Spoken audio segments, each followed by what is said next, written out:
Taib. Bismillahirrahmanirrahim. Assalamualaikum warahmatullahi wabarakatuh. Alhamdulillahi wassalatu wassalamu ala rasulillah. Ayyuha al-asatidzah al-kiram, ustaz dan ustadzahnya yang dirahmati oleh Allah Azza wa Jalla. Di sini kita akan membahas meraih keberkahan sebagai pendidik di sekolah. Taib. Sebelum ana sampaikan beberapa hal yang ingin ana tekankan kepada diri ana pribadi dan kepada antum semua. Kita di sini sebagai pendidik jangan sampai apa yang kita dengar itu hanya sekedar koleksi ilmu saja, pulang akhirnya nggak berbekas gitu, atau nggak berdampak, atau minimal untuk diri kita sendiri sebelum untuk anak-anak kita. Karena yang namanya mendidik itu gak segampang yang kita bayangkan. Wallahil azim, ustaz dan ustazahnya, ana yakin dengan yakinnya rata-rata dari antum mungkin mutazawwijun, orang-orang sudah nikah. Antum punya anak laki-laki, punya anak perempuan. Kita didik anak kita aja itu masya Allah, Allah kasih itu ada ujian-ujian. Nggak segampang yang kita bayangkan. Oh, anak-anak dengan inisiatifnya bisa datang ke masjid sendiri. Oh, belum tentu. Wallahil azim, betapa banyak mereka-mereka yang ngeluh atau berusaha mencari tahu gimana cara atau pola pendidikan yang baik. Akhirnya mereka-mereka akhlaknya bagus tanpa kita istilahnya sampai ngotot, sampai apa dan sebagainya. Wallahu a'lam bishawab. Kadang-kadang kita ilmunya itu ada, tapi keberkahannya nggak ada. Itulah akhirnya ketika nggak ada keberkahan, bagaimana orang-orang tuh mau mencontoh kita. Sekarang masya Allah ya, ulama kita zaman dahulu, nggak usah jauh-jauh, ulama kita zaman dahulu itu kapan sudah azan mereka tuh sadar gitu, saking berkahnya ilmu mereka. Ini anak-anak kecil, mereka tuh sadar yang panggil mereka untuk sholat bukan abah mereka. Mereka tahu yang manggil itu Allah Azza wa Jalla. Mereka tahu hayya ala sholah, yang manggil hayya ala sholah itu bukan muadzin, tapi siapa yang manggil mereka? Allah Subhanahu wa ta'ala. Jadi tanpa abahnya pun nyuruh. Jangan dikira para ulama itu nggak melakukan rehlah. Mereka jauh safar dakwah sana sini. Makanya ada namanya rehlah ilmiah, perjalanan untuk menimba ilmu atau mendakwahkan ilmu. Mereka tinggalkan anak-anak mereka, tapi pulang semua udah zen gitu, semua udah berhasil sebagainya. Wallah alam bisawab. Kenapa berbeda dengan kondisi kita? Sebabnya nggak ada keberkahan di diri kita. Maka di sini bagaimana cara kita mendapatkan keberkahan itu? Yang pertama kata para ulama, kita harus sadar ini adalah warisan para nabi, terutama nabi kita Muhammad sallallahu alaihi wasallam. Antum asatidzah, ustaz dan ustazahnya, kita ini pewaris nabi. Itu harus sadar dulu tuh. Jadi jangan anggap ini yang namanya kegiatan belajar mengajar itu hanya kegiatan formalitas saja.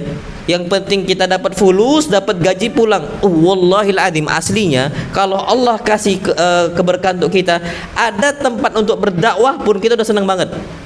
Ada orang ngasih kesempatan kita ngajar anak-anak mereka, kita senang banget. Apalagi ternyata Allah Azza wa Jalla kasih bonus duniawi. Makanya kadang-kadang kita nih nggak sadar apa yang kita kerjakan tuh hanya sebatas formalitas, bangun pagi, pulang sore, selesai ngajar sudah. Akhirnya nggak ada keberkahan sama sekali. Sedangkan Nabi kita Muhammad SAW beliau katakan innal ulama warathatul anbiya. Ulama-ulama ini pewarisnya para nabi. Pak Ustadzah, ana nggak akan bisa ngambil warisan dari antum. Wallahi lazim nggak akan bisa. Antum meninggal, ana nggak akan bisa ngambil warisan. Ana meninggal, antum juga nggak akan bisa ngambil warisan dari ana. Sebabnya apa? Karena ana sama antum nggak ada kedekatan. Kita sama Nabi nggak ada kedekatan juga. Tapi Nabi kita Muhammad SAW katakan al ulama warathatul anbiya. Gimana kita bisa dekat dengan Nabi? Jadilah pewaris Nabi kita Muhammad Sallallahu Alaihi Wasallam. Berarti yang namanya tugas mengajar atau profesi sebagai guru itu adalah profesi yang besar yang bisa dekatkan diri kita kepada siapa? Nabi kita Muhammad Sallallahu Alaihi Wasallam. Wa innal ulama lam yuwarithu dinaran wala dirhama. Para ulama, para anbiya itu enggak pernah mewariskan, innal anbiya lam yuwarithu dinaran wala dirhaman. Para nabi itu enggak pernah mewariskan dinar ataupun apa? Dirham. Hatta anak-anak nabi kita Muhammad SAW, semisal Fatimah, anak nabi enggak dapat warisan. Istri-istri nabi kita Muhammad SAW enggak dapat warisan karena memang enggak mewariskan harta. Tapi Masya Allah Nabi wariskan untuk seluruh umat Islam berupa ilmu. Maka kalau kita mau mendapatkan keberkahan, kita sadar dahulu ini adalah tugasnya para nabi, tugasnya para ulama. Maka jadilah kita untuk dekat dengan Nabi SAW dari jalur ilmu. Apalagi kalau kita udah meninggal, wallahil azim, rumah yang kita bangun nggak ada faedahnya. Ana sering sampaikan kepada jamaah, kepada ikhwah, antum bangun rumah sampai 300 juta, meninggal antum jadi warisan. Kita sekarang lomba-lomba gimana bangun rumah. Wa illa aslinya mereka nanti akan berpikir ketika di hari kiamat mereka minta pulang. Yang mereka harapkan itu cuma 3. Shadaqatun jariyatun, ilmun yuntafa'u bihi, aw waladun shalihun yad'u lahu. Cuma 3 ini aja. Yang pertama sedekah apa? Jariyah. Mereka akan menyesal ketika rumah itu jadi warisan. Maka mereka akan mengatakan, qala rabbirji'un, ya Allah balikkan saya ke dunia. Kenapa? La'alli a'malu salihan fima taraktu, agar saya bisa beramal soleh yang dulu saya tinggalkan, yang dulu saya abaikan. Bangun rumah Masya Allah besar, ratusan juta. Mereka minta balik. Kenapa? Berharap ini rumah nggak jadi warisan, tapi jadi wakaf. Mereka kan berharap seandainya rumah itu jadi wakaf untuk rumah Quran, atau untuk masjidnya, atau untuk pondoknya dan sebagainya, pasti nyesal. Atau yang kedua, Masya Allah Tabarakar Rahman, ilmun yuntafa'u bihi, ilmu yang apa? Bermanfaat. Nanti mereka-mereka yang nggak jadi guru menyesal seandainya dulu saya jadi apa? Guru. Apalagi yang antum ajarkan nih, guru agama. Yang kita ajarkan bagaimana anak-anak kita dekat dengan Allah Azza wa Jal. Walaupun hatta guru umum kita bisa masukkan kok tentang masalah agama. Contoh ngajar matematika, kita bisa masukkan tentang masalah faraidnya. Bisa kita semangatin mereka jadi ahli matematika. Kenapa? Karena matematika dibutuhkan. Untuk apa faraidnya? Betapa banyak saat ini mereka-mereka yang saling tuja, saling bunuh, abang adik saling bunuh. Kenapa? Nggak ngerti ilmu faraid. Berarti dibutuhkan matematika, dibutuhkan. Dan betapa banyak sekarang saat ini kita bisa memasukkan agama dalam ilmu-ilmu umum. Bisa. Dan ternyata itu bermanfaat. Wallahil azim, kita meninggal, kalau kita saat ini sampai meninggal, kita profesi kita adalah da'i atau guru, insya Allah kita akan berbangga di hadapan Allah Azza wa Jal. Akan bangga betul kita bersama rombongan Nabi kita Muhammad SAW. Dan orang-orang yang bersama Nabi ini ulama-ulama semuanya. Lihat Abu Bakarnya, lihat Umarnya, lihat Utsmannya, lihat Alinya. Mereka-mereka ini sahabat-sahabat yang memiliki, yang meraup banyak ilmu. Kita bisa nggak satu rombongan dengan Nabi kita Muhammad SAW? Kalau kita hidupnya gini-gini aja, percayalah sama ana, akan sulit untuk dekat dengan Nabi kita Muhammad SAW. Ana bilang sulit. Nggak usah jauh-jauh. Ada salah satu ustadz kibar, datanglah ke Pemalang nih misal. Antum anggap ustadz siapa yang paling antum senangi? Ustadz kibar lah yang antum kenal, Masya Allah. Nggak semua orang itu bisa satu rombongan dengan ustadz itu. Mungkin dicegat, mungkin ditanya siapa antum, panitia? Bukan. Mungkin susah untuk masuk di situ. Itu hanya sekedar ustadz Indonesia. Ini Nabi yang semua umatnya Nabi Musa, umatnya Nabi Isa ngejar Nabi kita Muhammad sallallahu alaihi wasallam.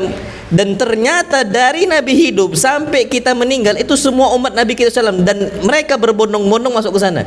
Dan yang paling dekat adalah mereka-mereka yang memiliki ilmu dan mereka yang memiliki akhlak. Berkah. Kalau kita nggak punya ilmu, nggak punya akhlak, susah untuk dekat dengan Nabi kita Muhammad sallallahu alaihi wasallam. Sedangkan kita butuh syafaat Nabi kita Muhammad sallallahu alaihi wasallam. Maka dari itu ya ikhwah, yang harus kita sadari adalah bahwasanya yang kita cari ini itu adalah amalan yang paling baik yang bermanfaat untuk alam akhirat kita. Apa? Menjadi sedekah jariyah dalam bentuk apa? Ilmu yang bermanfaat. Namullahu alam bissawab. Kemudian Masya Allah, agar kita itu menjadi guru yang diberkahi oleh Allah Azza wa Jal, kata para ulama, coba perbaikin niat dulu. Dan bahkan hatta kita sudah masuk tajdidun niyah, perbarui niatnya lagi.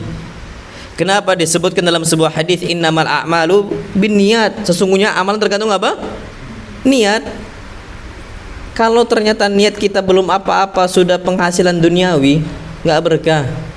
Sulit banget, masya Allah. Sulit. Makanya sebenarnya kita itu di sini bisa berkontribusi dalam urusan dakwah, tapi nggak semua orang bisa mendapatkan dunia yang diharapkan. Tapi kalau kita mau kontribusi dakwah, wallahil azim, Allah kasih fursah yang besar untuk kita semua, kesempatan yang banyak. Maka niatkan untuk itu semua, hanya untuk Allah Subhanahu wa ta'ala. Kalau udah lain niatnya, nggak dapat pahalanya. Nggak usah jauh-jauh, masya Allah. Ada istilah zaman dahulu tuh muhajir Ummi Qais, orang yang hijrah untuk mendapatkan siapa? Ummu Qais. Ummi Qais nih masya Allah cantik dia, wajahnya masya Allah dan sebagainya. Pahala hijrahnya dan termasuk amalan yang paling agung di sisi Allah, amalan hijrah. Dia hijrah ini menuju Nabi kita Muhammad SAW. Sebenarnya bukan Nabi SAW yang dituju. Siapa? Ummu Qais. Pahalanya nggak dapat, Ummu Qaisnya dapat.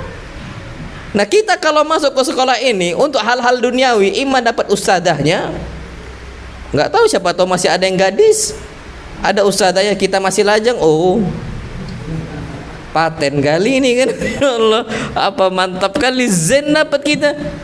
Hanya sekedar itu yang kita dapatkan, pahalanya nggak dapat sama sekali. Inilah yang anak katakan bahwasanya setiap guru itu harus tajdidun niyah. Coba perbaharui niat lagi. Kadang-kadang yang namanya niat tuh belok. Kita sholat awalnya ikhlas, tiba-tiba ustaz tuh datang sebelah dia, oh langsung khusyuknya masya Allah. Langsung apa? Khusyuk. Perbaharui lagi. Itu disebut oleh para ulama. Wallahu a'lam bishawab. Baik. Kemudian cara agar kita mendapatkan keberkahan adalah mulai dengan basmalah. Mulai dengan apa? Basmalah. Hatta dari keluar rumahnya kita ucapkan bismillah tawakkaltu 'alallahi la haula wala quwata illa billah. Sekarang ini masalah basmalah itu orang tuh jarang keluar basmalah. Selesai ngajar alhamdulillah, kayaknya sesuatu hal yang sudah asing gitu. Bahkan makan minum pun nggak basmalah, masuk rumah nggak basmalah, semua nggak basmalah. Ini nggak akan kita mendapatkan apa? Keberkahan. Disebutkan dalam sebuah hadis, sanadnya tapi sanad yang dhaif. Tapi kata para ulama makna yang sahih. Nabi SAW katakan kullu amri dzibalin la yubda'u fihi bi bismillahirrahmanirrahim fa huwa aqsa aw huwa abtar. Setiap amalan yang memiliki keagungan tidak dimulai dengan bismillah, maka dia terputus keberkahannya. Abtar, aqta, enggak ada keberkahan, terputus. Karena enggak dia ucapkan apa? Bismillah. Maka untuk para asatidzah, ingatkan setiap masuk kita dalam perjalanan ilmu kita, ucapkan bismillah. Baru masuk kelas, bismillah. Anak-anak juga doa bismillah. Dan ini insya Allah Allah akan mudahkan kita untuk mengajarkan anak-anak karena diberkahi oleh Allah Subhanahu wa ta'ala. Wallahu a'lam bishawab. Kemudian kunci keberkahan berikutnya adalah sabar. Menghadapi anak-anak ini, antum menghadapi orang-orang belum baligh. Ana mau nanya sekarang, adakah Allah mengadab orang-orang yang belum baligh? Wallahi lazim enggak. Allah enggak adab itu. Apakah Allah akan tulis dosa-dosa mereka? Enggak. Apakah Allah akan ingat-ingat kesalahan mereka? Enggak. Hadis Nabi kita SAW itu jelas banget. Beliau katakan rufi al-qalam an thalath, diangkat pena dari 3 orang. Salah satunya anus sabiyyi hatta yahtalim, diangkat pena enggak dicatat kesalahannya dari anak kecil sampai kapan? Sampai ihtilam, mimpi basah. Boleh dihukum, silahkan boleh, tapi bukan untuk menyiksa, tapi untuk mendidik. Contoh hadis Nabi kita Muhammad SAW, muru auladakum bisolati wahum abna'u sab'i sinin. Perintahkan anak kalian untuk salat umurnya 7 tahun. Wadribuhum 'alaiha wahum abna' 10 sinin. Pukul anak kalian kalau enggak salat umur berapa tahun? 10 tahun nih insyaallah belum balik anak-anak ini. Untuk sekarang ya, kalau zaman dulu orang-orang Arab iyalah makan kambing terus. Kita makan tempe. Makan tahu tempe kayaknya belum balik ketika itu. Tapi di zaman orang-orang Arab 9 tahun udah bisa balik dia.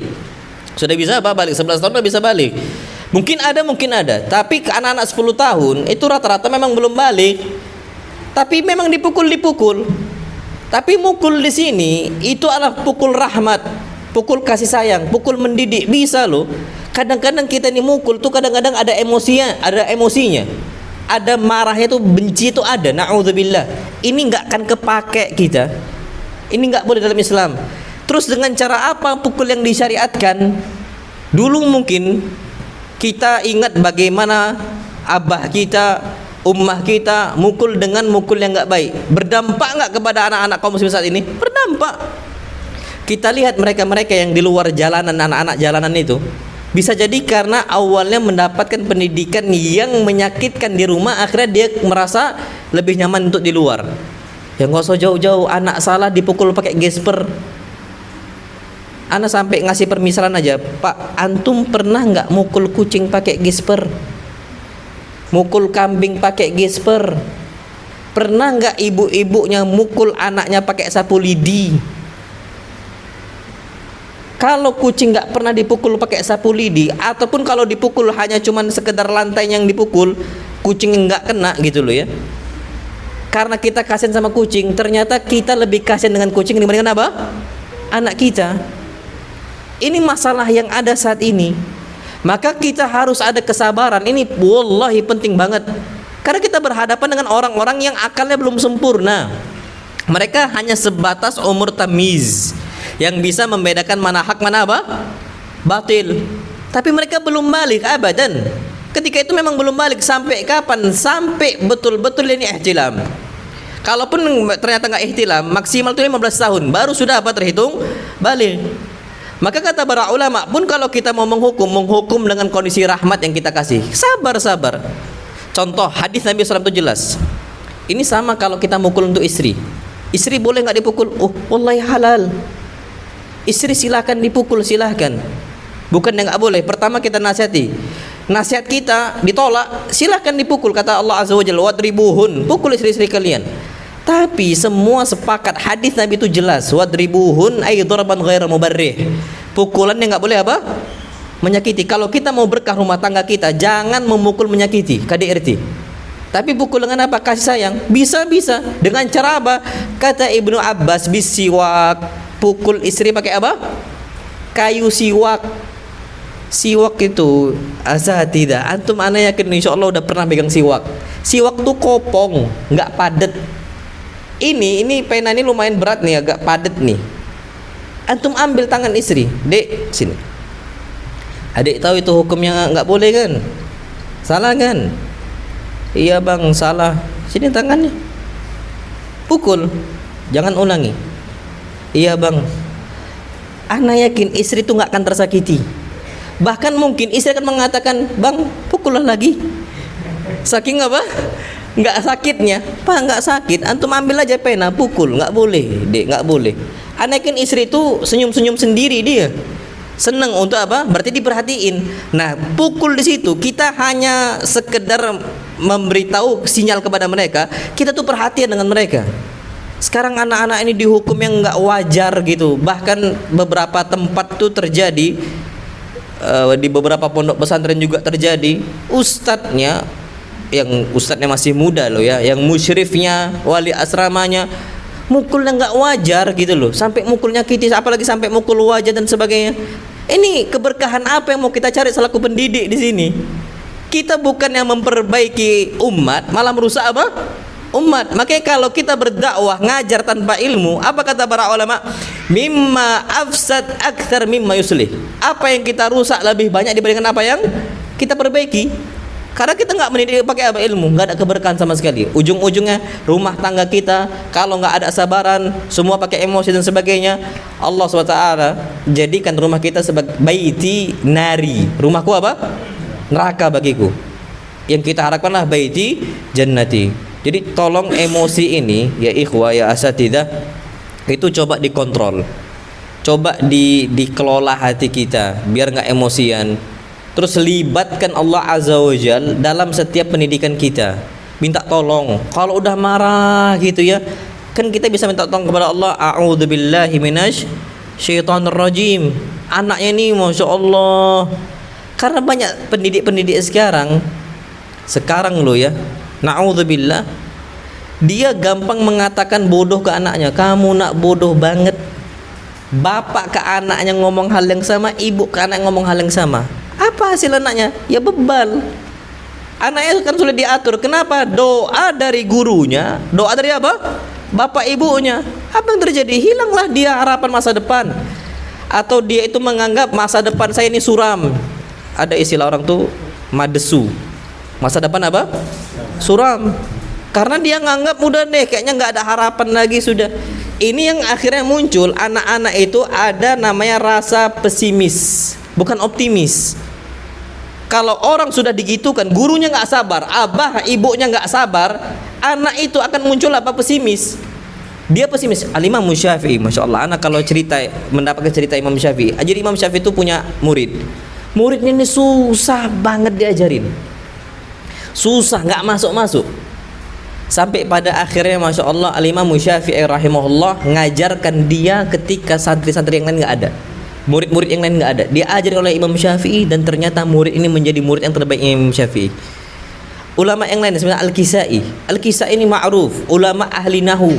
Kita mungkin belajar nahu, belajar i'rab, pening malah maf'ulun bihi, fa'il, mana fa'ilnya, ism zaman dan sebagainya, semua nahu sharaf kita pening malah. Al-Kisai mengalami hal yang sama. Ini apa? Mansubkah, marfu'kah, majrurkah, majzumkah? Ini semua dipelajari oleh Al-Kisai. Pening pala Al-Kisai untuk mengetahui status-status sebuah kata gitu. Akhirnya udah dia tinggalkan majelis bahasa Arab. Nggak mau lagi belajar bahasa Arab, nggak mau lagi belajar nahwu. Susah untuk mendapatkan ilmu.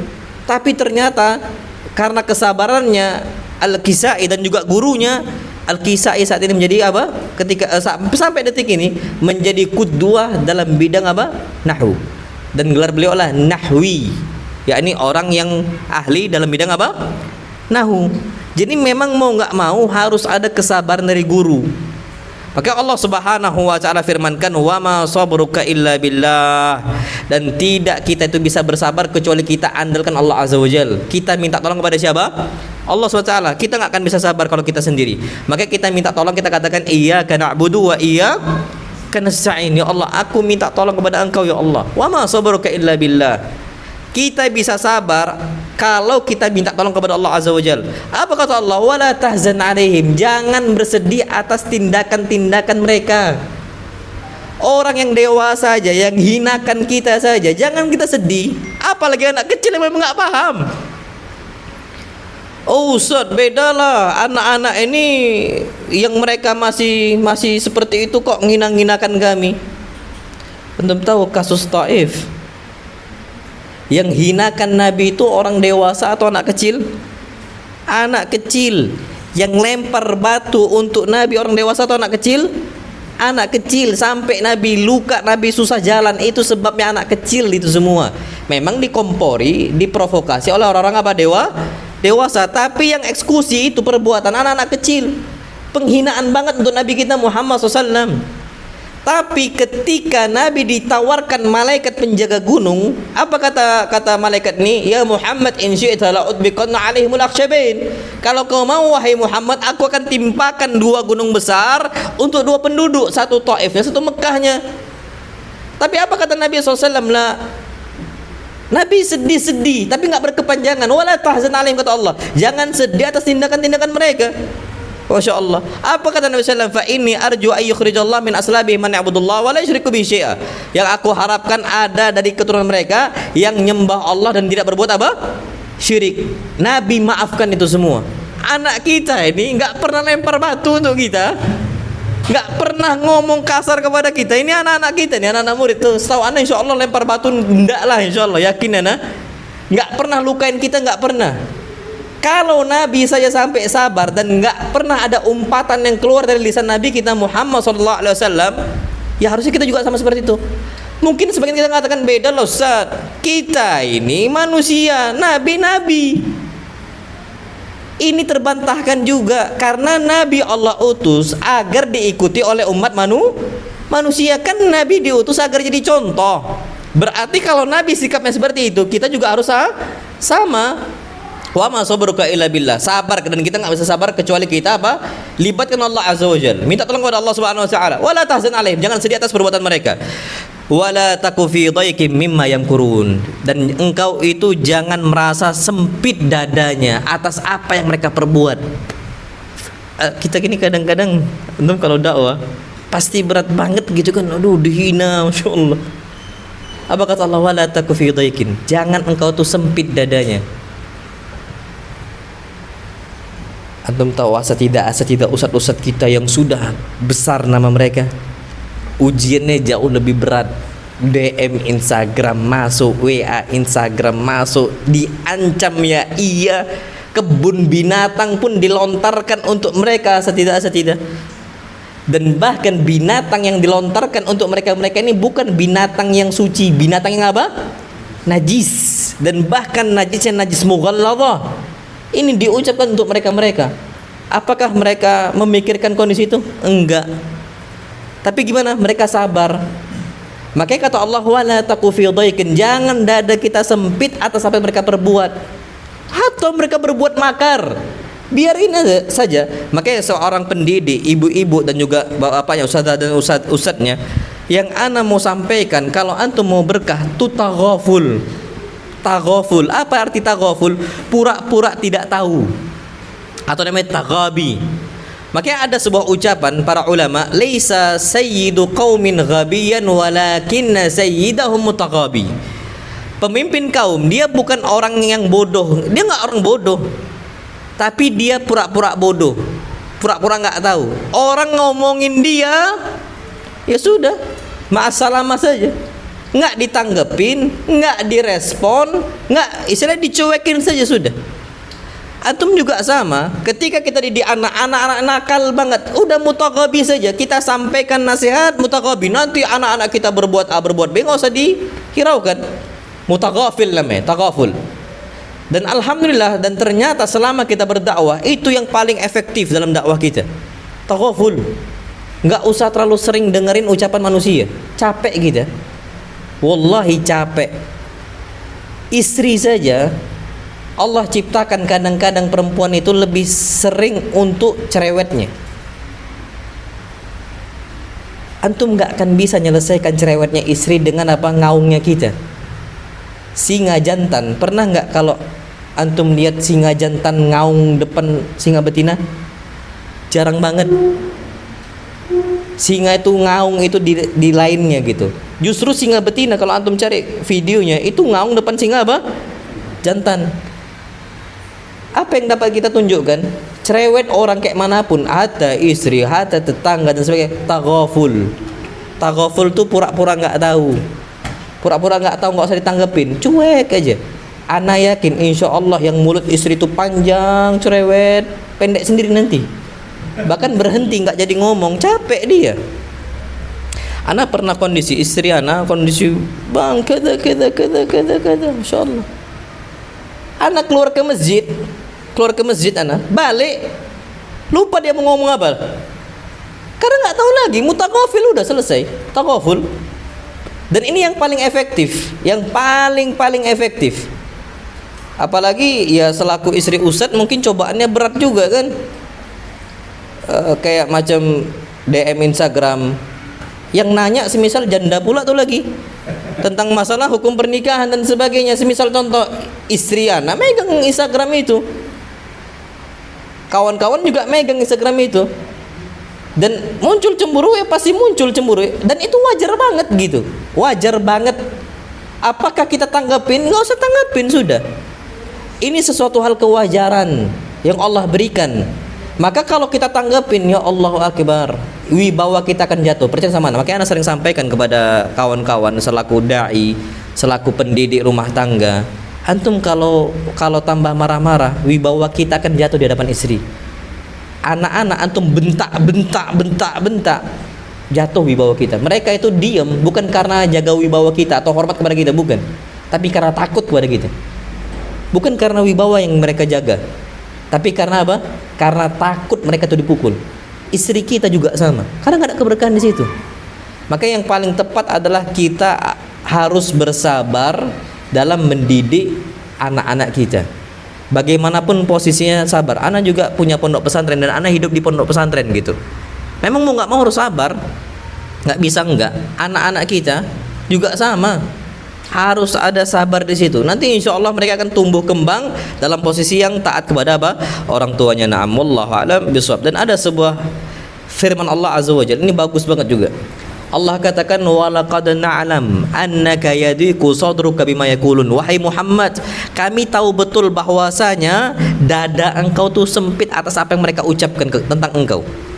Jadi Nabi digibahin, Nabi difitnah, Nabi dihinakan, Nabi direndahkan, semua. Dan manusiawi, dada Nabi apa? Sempit, manusiawi. Karena Nabi manusia. Tapi apa kata Allah Azza wa Jal? Allah katakan, fasabbih bihamdi rabbika wa kum minas sajidin. Solusinya kita itu harus memperbanyak tasbih, memperbanyak tahmid, dan memperbanyak sujud. Udah itu 3. Terakhir apa kata Allah? Wa'bud rabbaka hatta ya'tiyakal yakin. Sembahlah Allah sampai datang kematian.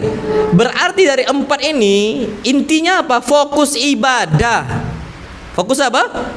Ibadah, fokus dengan target. Ada kerikil-kerikil kecil, nggak usah dihiraukan. Itu dalam masalah dakwah agar berkah. Kita dihinakan, dimakin, naam, pasti ada, pasti muncul. Dan kita nih, na'udzubillah, musibahnya kalau digibahin merasa seorang diri yang digibahin atas muka bumi ini. Semua dai, semua guru, semua ustadz dan ustadzahnya pasti pernah mengalami apa? Digibahin. Nabi sampai meninggal aja digibahin kok. Sampai Nabi meninggal, Nabi SAW hendak wafat digibahin SAW. Dan kita berharap selamat dari lisan-lisan manusia? Mustahil. Lisan anak-anak kita? Wallahi mustahil. Wallahi mustahil. Maka kita harus apa? Berarti 4 tadi kita kerucutkan. Itu semua fokus dengan ibadah kepada Allah Azza wa Jalla. Gak usah terlalu banyak komen gitu. Gak usah terlalu banyak respon. Nggak usah terlalu banyak respon. Apalagi guru, dai, jangan terlalu banyak.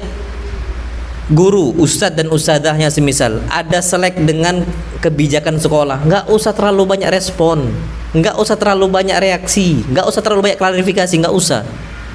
Percayalah sama ana, nggak berkah di situ. Ini ana sering sampaikan, kita ngeluh tentang anak-anak sebagai ngeluh sosial media, nggak usah. Hatta kondisi yang paling berat nggak usah. Karena yang sering selamat itu adalah mereka-mereka yang diam. Nggak usah jauh-jauh. Ada satu kasus.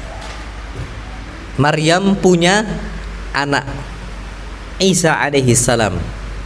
Maryam Allah takdirkan punya anak tanpa ada suami, tanpa ada ikatan pernikahan.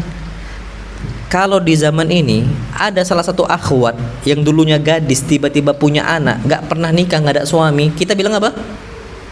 Ya pasti zina lah nih orang. Oh enggak, saya ini hamil tanpa ada suami. Antum percaya? Enggak kan antum percaya? Mana ada, ya pasti apa? Zina. Dengan gampang kita ngomong, ya pasti zina lah ini. Enggak akan mungkin dia enggak berzina karena enggak ada apa? Suami. Nikah juga enggak, pasti zina. Terjadi juga di zaman siapa? Maryam. Ini masalah ini berat, konflik batin itu berat bagi Maryam alaihissalam. Allah takdirkan seperti itu. Padahal Maryam ini wanita yang suci, tahirah mutahharah, wanita suci dan disucikan oleh Allah Azza wa Jalla. Malaikat Jibril datang untuk Maryam untuk menghembuskan rohnya Isa di perutnya Maryam. Apa kata Maryam kepada Jibril? Jauhin saya. Walam yamsasni bashar. Aku enggak pernah disentuh satupun laki-laki. Jangan dekati saya. Emang tahirah mutahharah. Tapi udahlah suci, disucikan, menjaga ifahnya, malah dituduh apa? Berzina. Apa solusi dari Allah Azza wa Jalla? Sabar. Allah katakan, Masya Allah, Allah katakan, kalau ternyata engkau balik ke kaum engkau, apa kata Allah? Faquli inni nadartu lirrahmani sauman falan ukallimal yawma insiya. Katakanlah wahai Maryam, aku udah bernadar kepada Allah Azza wa Jal untuk sauman, menahan diri. Falan ukallimal yawma insiya. Aku nggak akan berbicara kepada pun satu manusia setelah ini. Makanya ketika Maryam ditanya siapa bayi ini, Maryam cuma apa? Nunjuk, ngasih isyarat. Oh, kalau kita banyak klarifikasi. klarifikasi A, klarifikasi B, klarifikasi C. Antum kalau banyak klarifikasi nggak akan ada keberkahan di situ. Itu seorang Maryam, wanita. Biasanya wanita nih banyak nggak klarifikasinya? Lebih banyak klarifikasi wanita atau laki-laki biasanya? Wanita, saking nggak sabarnya, karena potensi perasaan wanita itu lebih besar. Tapi kalau mau berkah sudah kalem aja, sudah kalem. Kalau mau selamat, kata Nabi kita Muhammad SAW somatan aja. Maka ketika anak-anak juga sama, kita nyikapin itu kalem aja. Jangan terlalu banyak reaksi, jangan terlalu banyak respon dan sebagainya. Tentang anak-anak kita sudah. Itu yang paling apa? Yang paling selamat. Nah, makanya kita betul-betul harus sabar dalam posisi untuk mendidik anak-anak kita, karena omongan anak-anak pasti ada, omongan wali murid pasti ada, omongan tetangga pasti ada, bahkan na'udzubillah tsumma na'udzubillah, omongan dari sesama tenaga pendidik pengajar itu juga ada. Na'udzubillah. Terus gimana kalau antum terlalu banyak klarifikasi? Nanti akan terpecah beberapa golongan gitu. Karena masing-masing kullu hizbin bima ladaihim farihun. Masing-masing itu akan membela apa kelompoknya. Dia itu membuat geng-geng gitu. Makanya ibu-ibu tuh sering buat geng. Karena terlalu banyak apa? Bercerita. Akhirnya orang benci sama fulan, orang benci sama alan. Itu sebabnya dari itu. Guru aja nggak tahu apa-apa bisa benci sama anak fulan atau anak A, anak B, anak C, murid A, murid B, murid C, sebabnya omongan guru yang lain. Bayangin antum.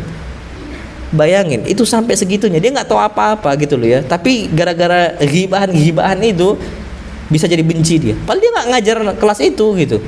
Nggak tahu apa-apa di situ. Ketika lewat sudah kayak ada perasaan benci. Na'udzubillah. Itu sebabnya apa? Karena awalnya nggak sabar, akhirnya terlalu banyak apa? Bercerita. Wallahu alam bishawab. Kemudian yang perlu kita ketahui adalah mendoakan murid. Ini berkah insyaallah. Senakal-nakalnya anak itu doakanlah kebaikan. Karena disebutkan oleh Allah Azza wa Jalla dalam Al-Qur'an Al-Karim, wa yad'ul insanu bisyarri du'aahu bil khair wa kana al-insanu ajula.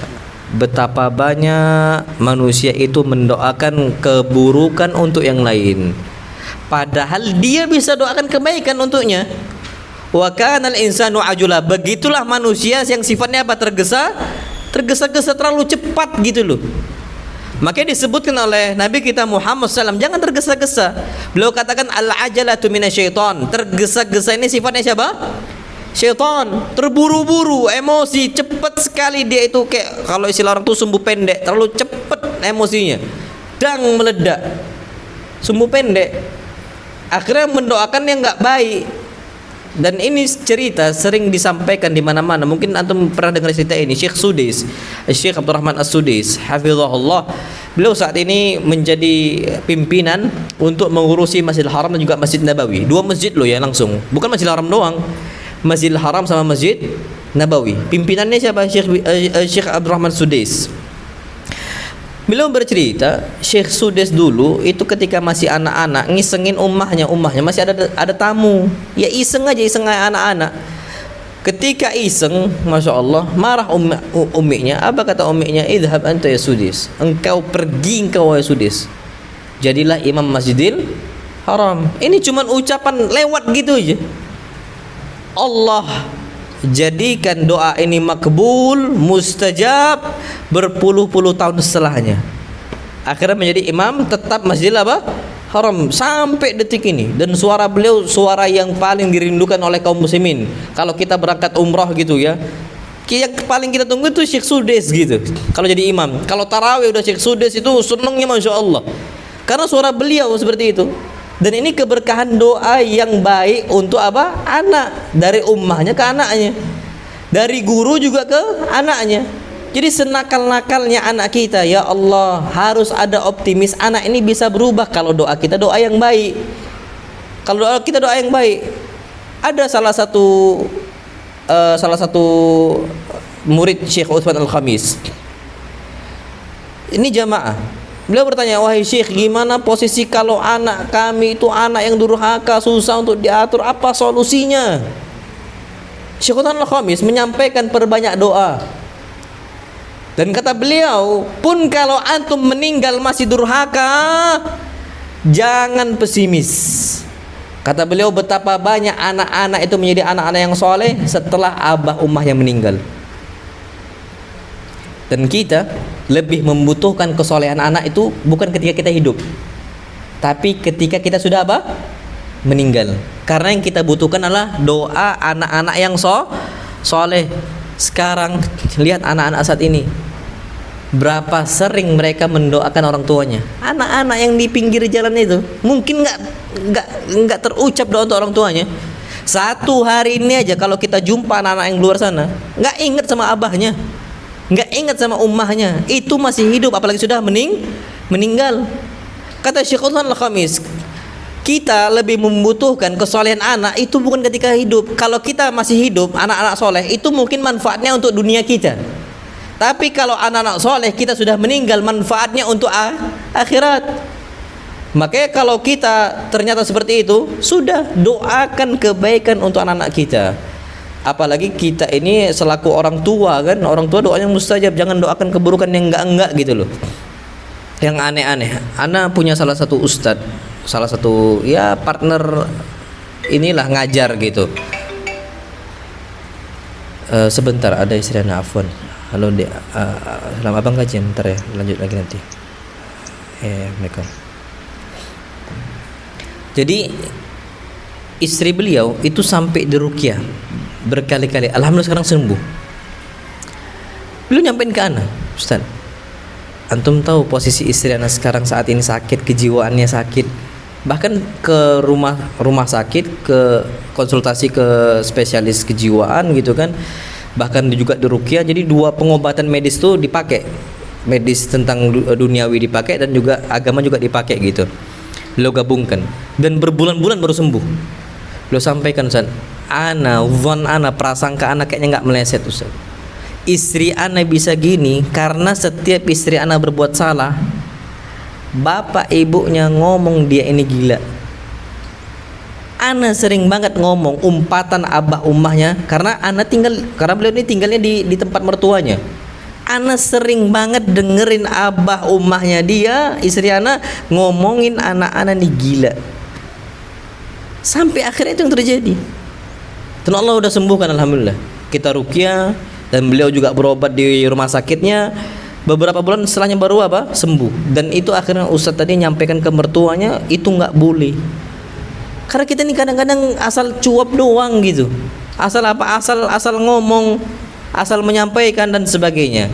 Jadi kita harus andalkan doa, karena yang namanya doa adalah silahul mu'min, senjatanya orang-orang beriman. Taib. Kemudian masya Allah, yang berikutnya agar berkah, guru harus jadi teladan, bukan hanya penyampai teori. Itu yang anak katakan yang di awal, bukan hanya sekedar formalitas doang. Guru itu bukan hanya sekedar penyampai teori, penyampai ilmu, tapi harus jadi apa? Teladan. Ada beberapa kaum muslimin dan muslimat, ini muslimatnya nih, ibu-ibunya nyuruh anaknya, nak ngaji TPA sana, emaknya nonton sinetron. Terjadi nggak itu? Wallahi ya ikhwah, terjadi. Dan betapa banyak suami-suami yang ngeluh tentang hal itu. Istrinya juga sama.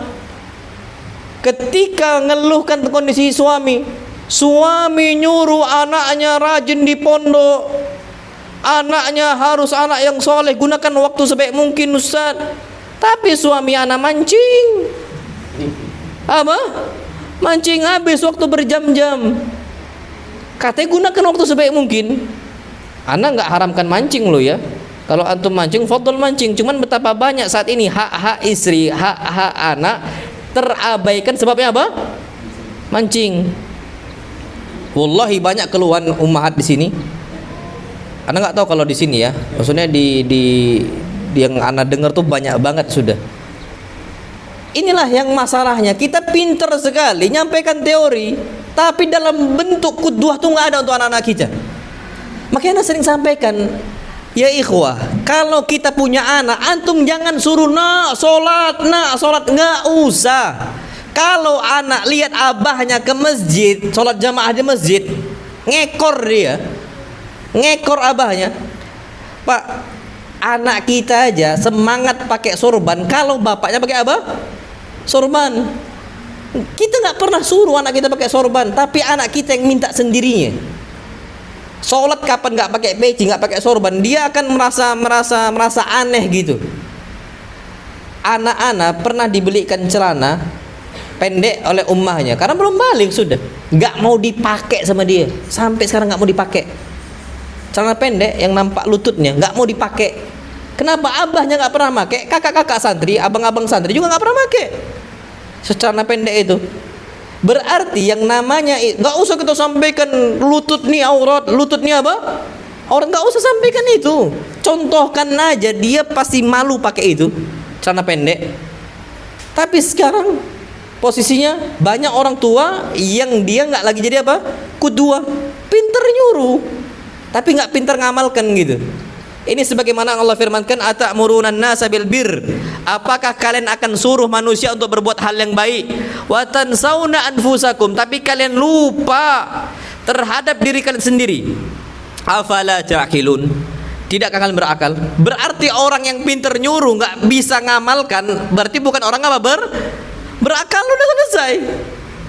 Insyaallah. Bahkan orang-orang seperti ini Allah murkai. Allah katakan kabura maqtan indallahi an taqulu ma la taf'alun. Betapa besar murka Allah Azza wa Jalla ketika kalian pintar, pandai kalian nyuruh orang, tapi apa? Kalian nggak kerjakan. Allah murka. Makanya Nabi SAW mengajarkan umatnya bukan dengan teori saja, tapi dengan apa? Praktek. Terutama anak-anak. Wallahi anak-anak itu lebih kuat dampak pendidikannya itu dengan cara apa yang mereka lihat, bukan dengan cara apa yang mereka dengar. Anak-anak itu lebih senang dengan visual dibandingkan dengan audio. Pak, nonton mereka kartun nggak ada suaranya, mereka oke-oke aja. Tapi kalau ada suara kartun nggak ada gambarnya, mereka nggak akan apa? Nggak akan suruh gitu, nggak akan senang. Mereka tuh lebih senang dengan cara melihat. Makin nggak usah nasihatin panjang anak-anak kecil, apalagi anak-anak kecil. Masya Allah, anak-anak kecil itu bisa fokus paling cuma 5 menit sama anak. Coba anak masuk nih ke kelas, anak ajarkan anak-anak nih, semisal anak ajarkan jangan terlalu panjang, innal hamdalillah nahmaduhu amma ba'du, loncat-loncat lagi dia. Terlalu apa? Panjang, terlalu panjang. Anak-anak ini fokusnya nggak bisa panjang, nggak bisa panjang dia. Cuman paling 5 menit.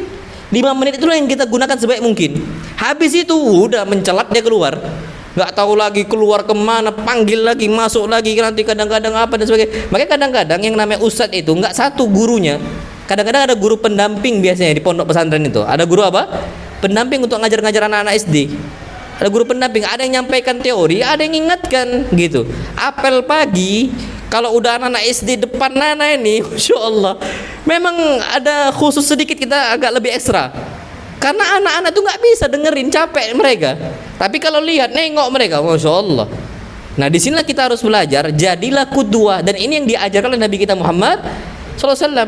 Nabi, nggak usah jauh-jauh, Nabi bawa semisal Zainab, cucu beliau, Umamah, afwan. Nabi bawa juga SAW Hasan dan Husain ke masjidnya. Sebelum disuruh untuk sholat ke masjid, Hasan Husain udah besar tumbuh, main perosotan di punggung Nabi. Ketika Nabi sedang apa? Sujud. Terbiasa dengan masjidnya, terbiasa dengan sholatnya dan sebagainya. Akhirnya anak-anak itu betah untuk kemana? Ke masjid. Kalau sekarang, nak azan, sholat, antum ambil HP-nya, nangis dia, marah. Pasti marah. Kenapa? Bapak emaknya yang dia tengok sukanya main apa? HP. Pasti di jiwanya tuh bergejolak, lah bapaknya main HP kok, abah umah aja main HP kok. Anak tuh lucu ya, ada video lewat di Ana di Instagram. Jadi dia tuh memvideokan anaknya tantrum karena sebabnya udah terlalu keseringan apa? HP. Jadi direkam. Ana lihat komentar bawahnya. Ibu melarang anak untuk apa? Pegang HP karena bisa tantrum. Tapi ibu sendiri merekam anak ibu dengan HP itu. Itu sebenarnya kontradiksi gitu. Itu nggak bisa. Tampakkan kita ini nggak main HP. Sekarang di Amerika itu mereka itu kembali dengan HP jadulnya sekarang. Di benua Amerika rata-rata yang HP monokrom, mereka tuh kembali lagi nggak pakai smartphone. Istilah kita tuh HP pintar, mereka pakainya HP bodoh sekarang. Iya, di istilah mereka tuh ada namanya HP bodoh, HP yang nggak bisa ngapa-ngapain, nggak lagi smartphone lagi mereka pakai. Tapi HP yang nggak bisa ngapa-ngapain, itu yang mereka gunakan. Sebabnya karena anak-anak ini sekarang bisa tantrum, bisa nggak jelas kondisinya, karena memang kebawa dengan apa, teknologi sekarang. Makanya saran anak, asatidzah, ustadz dan ustadzahnya, kita contohkan bagaimana kita itu menjadi qudwah untuk anak-anak kita. Makanya masya Allah, lebih bagus di mana laki-laki sholat. Laki-laki lebih bagus, lebih afdol sholatnya di mana? Di masjid atau di rumah? Di rumah, kecuali sholat wajib. Hadis Nabi. Berarti kita ini lebih banyak sholat wajib dibandingkan sholat sunnah. Kalau sholat sunnah tuh banyak banget gitu loh. Berarti kita jarang sholat apa? Sunnahnya, insyaallah. Ya ikhwah, hadis Nabi itu jelas, afdalu sholatil mar'i fi baitihi ilal maktubah. Sholat yang paling afdal untuk laki-laki itu di rumahnya, kecuali sholat apa? Wajib. Antum tahu kenapa? Jadi qudwah untuk anak-anaknya. Kenapa? Karena wanita ini ada masanya haid. Masa apa? Haid. Orang haid bisa nggak dia sholat? Nggak bisa. Berarti yang jadi qudwah ketika ibunya atau istrinya haid adalah suaminya untuk anak-anaknya. Karena haid itu bisa 7 hari. Bayangkan 7 hari nggak ada qudwah. 7 hari nggak ada qudwah, gimana posisinya? 1 hari nggak ada qudwah aja bisa belok kok. 1 hari loh ya. Ini berapa hari? 7 hari. Berarti bapak-bapaknya harusnya sholatnya di mana? Di rumah. Ini yang dikerjakan oleh Nabi kita SAW. Nabi itu selalu sholat sunnah, itu nggak di masjid, jarang. Pernah di masjid pernah, tapi seringnya di mana? Di rumah beliau Sallallahu Alaihi Wasallam, untuk contoh bagi istrinya, contoh juga bagi apa, anak-anaknya dan sebagainya, atau cucu-cucunya. Maka ana sarankan jadilah qudwah yang terbaik, karena anak-anak itu akan mencontoh kita bukan dari apa yang mereka dengar, tapi dari apa yang mereka lihat. Visual itu memang penting sekali untuk apa? Untuk anak-anak kita. Nah, wallahu alam bisawab. Taib, ini udah jam 11. Kayaknya kita cukup sampai sini. Sebenarnya materinya masih ada banyak, tapi anda nggak bisa sampaikan semua karena kita ada khutbah Jumat. Khutbah Jumat. Ini zuhur jam berapa di sini? Karena soalnya belum persiapan Jumat juga. Naiknya jam 12. Oh, jam 12 ya. Oh, ini 11.44 tapi ini. Iya, secara jadwalnya. Iya, jadwalnya. Gitu, Ustaz. Taib. Kalau ada pertanyaan silahkan Ustaz dan Ustazahnya kalau ada mau pertanyaan, kalau enggak kita tutup sampai sini insyaallah.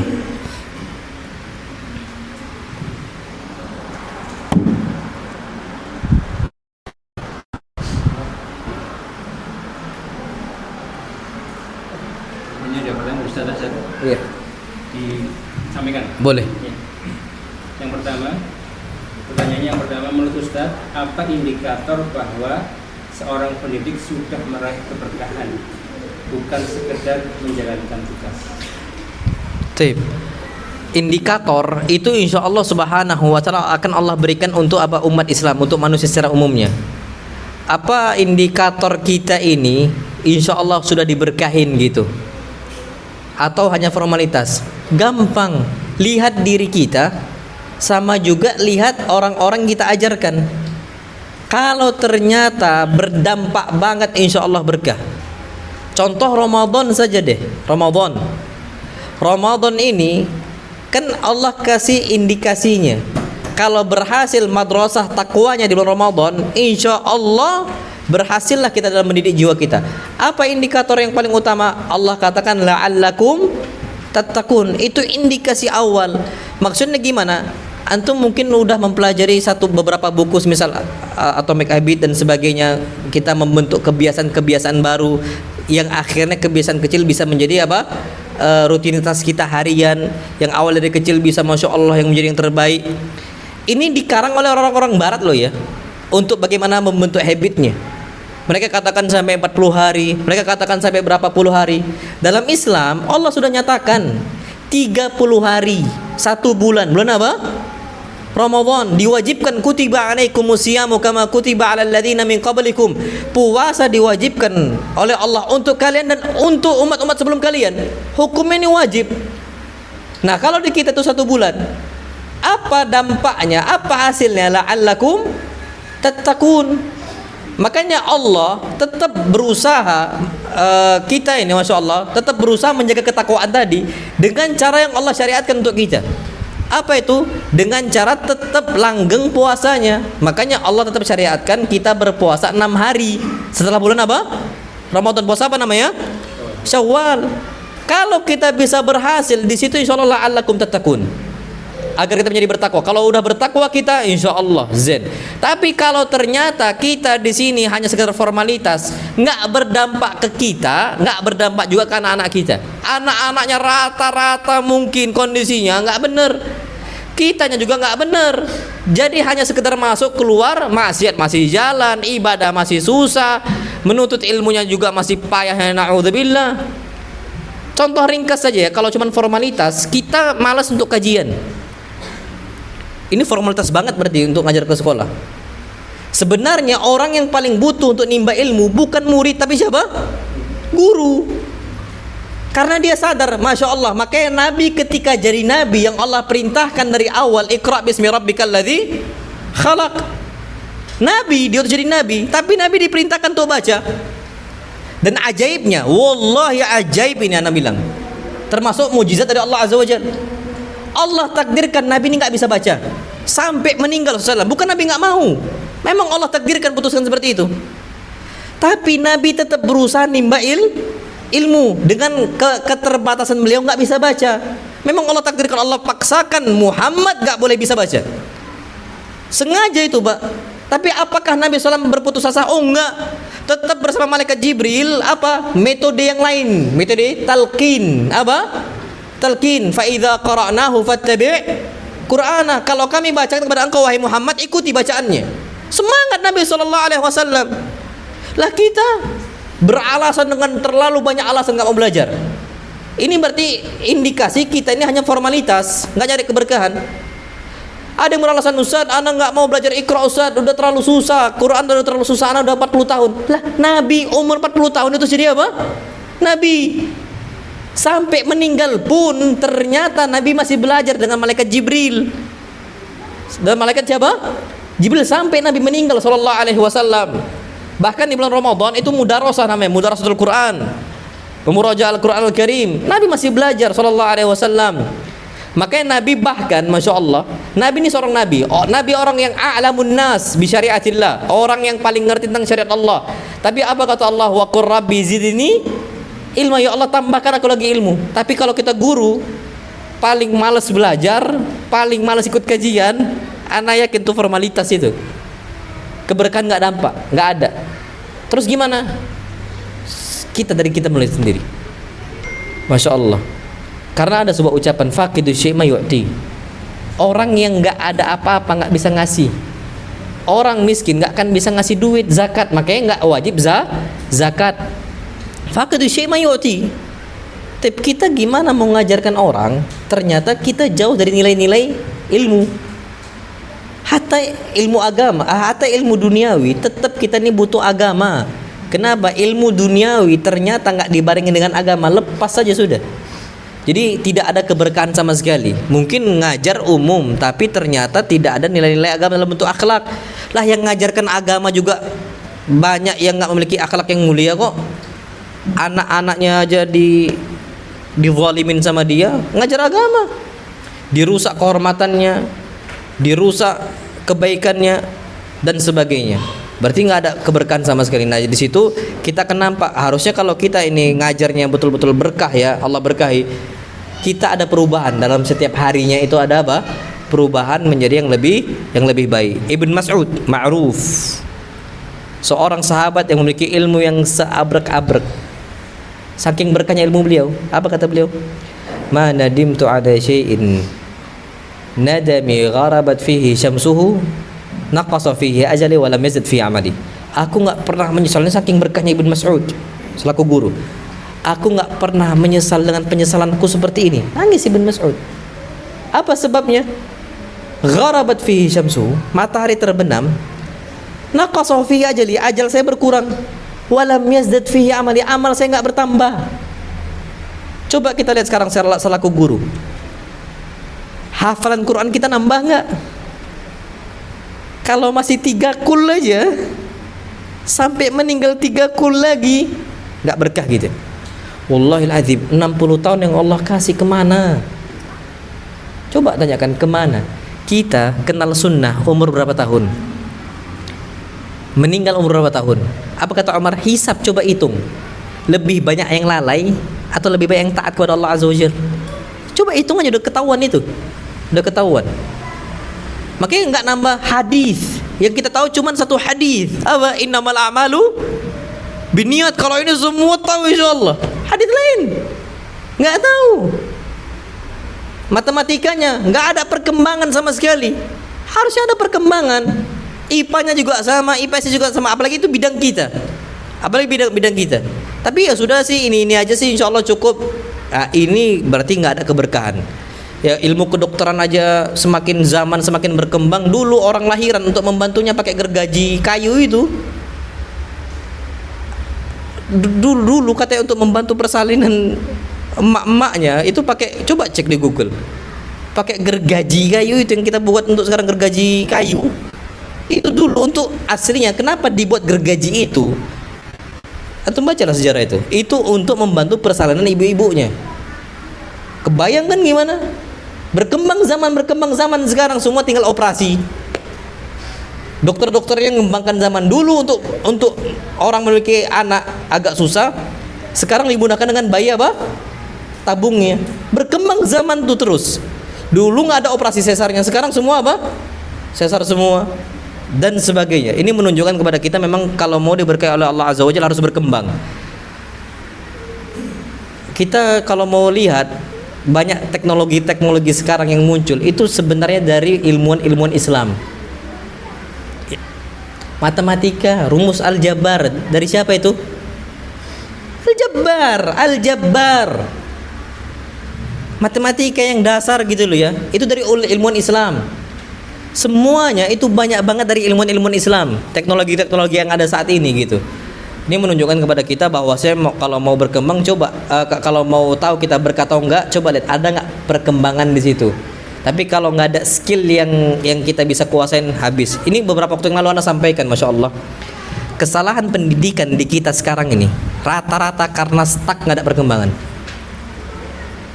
Apalagi anak-anak di sini itu dituntut untuk jadi generalis, nggak dituntut untuk jadi spesialis. Zaman sekarang kita nggak bisa jadi generalis.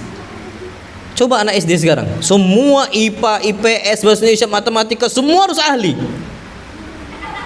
Akhirnya nggak ada yang kena.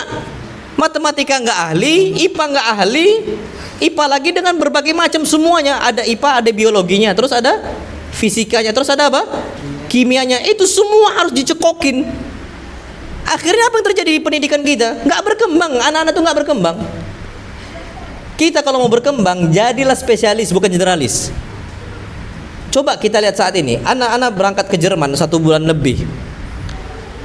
Ternyata mereka pendidikan kejuruan itu kejurusan itu sudah ada dari sejak SD. Oh ini di seni nih, di seni itu menggambar ini. Oh ini di sini nih. Jadi dilihat oleh apa? Gurunya, dipantau. Spesialis. Jadi berkembang, skill gurunya juga sama berkembang. Nanti kita ini stuck gitu-gitu aja, nggak ada perkembangan hal-hal yang baru yang kita kasih untuk anak-anak kita. Nggak ada hal-hal yang baru, yang edukasi yang baru. Kenapa? Gurunya ya udah cukup dari apa?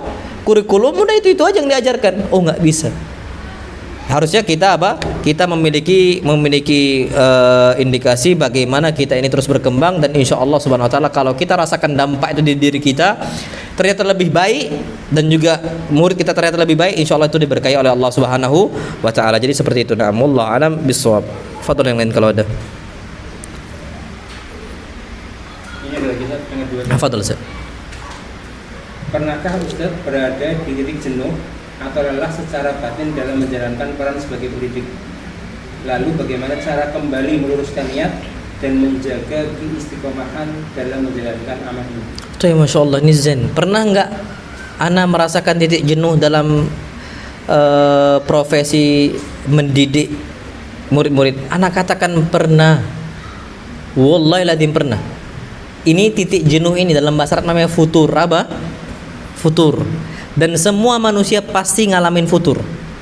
Bedanya mana? Bedanya adalah bagaimana solusi penerapan yang mereka terapkan. Semua futur itu pasti ada. Futur ini penyakit. Obatnya apa? Ada orang kena sakit sampai meninggal. Sampai meninggal karena nggak dikasih obat yang tepat. Ini penyakit futur ini, dan semua pasti ngalamin itu. Nggak usah jauh-jauh. Ulama dari zaman ke zaman ngerasain nggak yang namanya futur? Ngerasain titik jenuh. Dan bahkan Nabi katakan tuh sama hal yang sama. Apa kata Nabi? Inna likulli amalin syurra. Setiap amal tuh pasti ada masa semangat-semangatnya. Awal ngaji dulu semangat, Masya Allah. Ngaji semangat. Ketika awal-awal kenal sunnah semangat getol. Tapi apa kata Nabi SAW? Wa inna likulli syirratin fatra. Di zaman semangat-semangat itu ada masa-masa apa? Futur, titik jenuh, kata Nabi kita SAW. Pasti ada. Apa solusinya? Nabi kasih tahu, faman kanat fatratu ila sunnati faqad ihtada. Siapa yang masa futurnya tetap dijaga di atas sunnahku, selamat dia. Tapi kalau enggak, binasa. Maksudnya gimana? Ketika kita ini dalam posisi titik jenuh, dalam mendidik, coba divariasikan. Ana minta afwan, ana bisa nggak ngajar di kelas yang lain dulu. Jadi suasana apa? Berganti. Jadi nggak itu aja murid ana. Jadi ada suasana apa? Berganti. Jadi suasana baru, kelas baru, tapi tetap sama-sama mengajar. Tapi apa? Variasi yang berbeda-beda. Contoh, ustadz dan ustadzahnya semisal ngaji di masjid sama salah satu ustadz, ngaji akidah, pening kepala. Futur kena titik jenuh. Akhirnya apa? Tetap belajar, mungkin dengan kitab yang lain. Cari semisal Sirah Nabawiyah, ustadz yang lain, nggak apa-apa, untuk apa? Membangkitkan apa? Semangat itu lagi. Kalau enggak, nanti ujung-ujungnya kita akan tinggalkan tuh majelis ilmu. Kita nggak lagi ngaji, nggak akan lagi ngaji, nggak akan lagi ikut kajian. Jangankan bicara tentang masalah akhirat, Masya Allah, dunia aja ada namanya titik jenuh.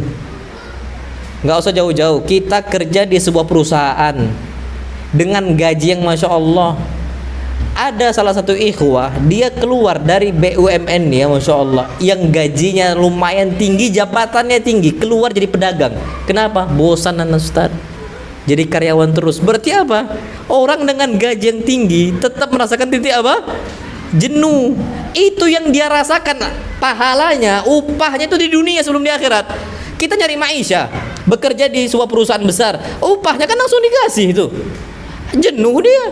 Apalagi akhirat yang upahnya Allah apa sembunyikan, yang Allah kasih ketika di akhirat nanti. Wajar ada titik jenuh. Cuman kita bisa rubah. Kita bisa rubah. Ulama manapun, ulama hadis, ulama ahli fikihnya, ulama apa, pasti pernah merasakan titik jenuh. Maka solusi dari anak adalah kita tetap berada di jalan tersebut, tapi kita ganti warnanya, kita ganti variasinya. Contoh anak, semisal anak di pondok anak ngajar tuh kebanyakan akidah. Tapi ketika anak ada rasa mungkin ini nampaknya udah mulai agak titik jenuh, anak akan katakan kita ganti Ustaz, antum akidah nafiki, insyaallah lebih mewarnai. Silahkan, karena takutnya nanti antum akan bosan. Nggak usah jauh-jauh deh, insyaallah. Ibn Mas'ud ini terkenal dengan sahabat yang retorikanya bagus banget. Ibn Mas'ud kalau udah ngajar ngisi kajian nggak ada yang ngantuk. Kalau antum aja ngantuk kan gitu, Masya Allah. Kita nih ngantuk, anak yang nyampaikan, Masya Allah. Ibn Mas'ud nggak ada yang ngantuk semua.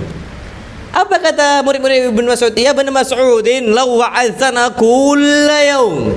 Wahai Ibn Mas'ud, seandainya engkau sampaikan ilmu untuk kami itu setiap hari, jangan dikelang-kelang kayak gitu. Apa kata Ibn Mas'ud? Ma yamna'uni dzalika illa karahata sa'amati 'alaikum. Bukannya aku enggak mau, tapi aku takut kalian tuh bosan nantinya. Titik jenuh. Aduh Ibn Mas'ud lagi. Itu retorika yang ma'ruf, yang ilqa menyampaikan ilmunya itu udah terkenal bagus sampai dikangeni oleh murid-muridnya.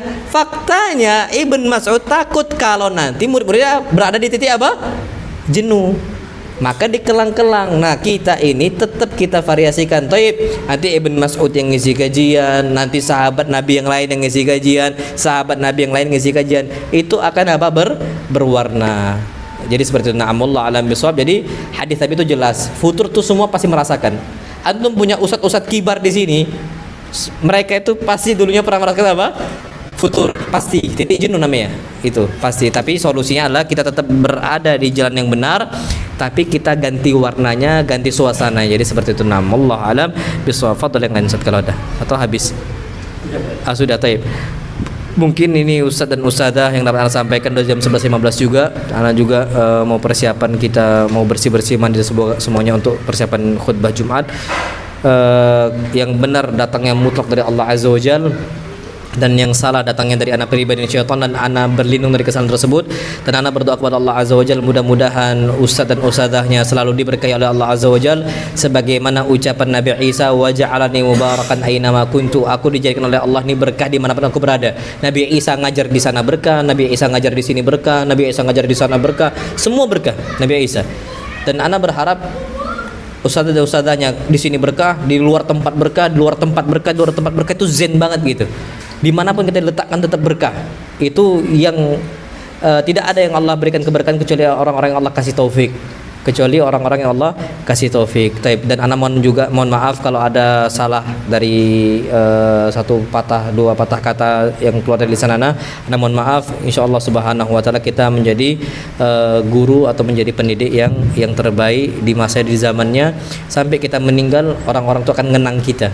Orang-orang akan mengenang kita. Wassalamualaikum Muhammad subhanakallahumma bihamdika asyhadu an la ilaha illa anta astaghfiruka wa atubu ilaik. Assalamualaikum warahmatullahi wabarakatuh.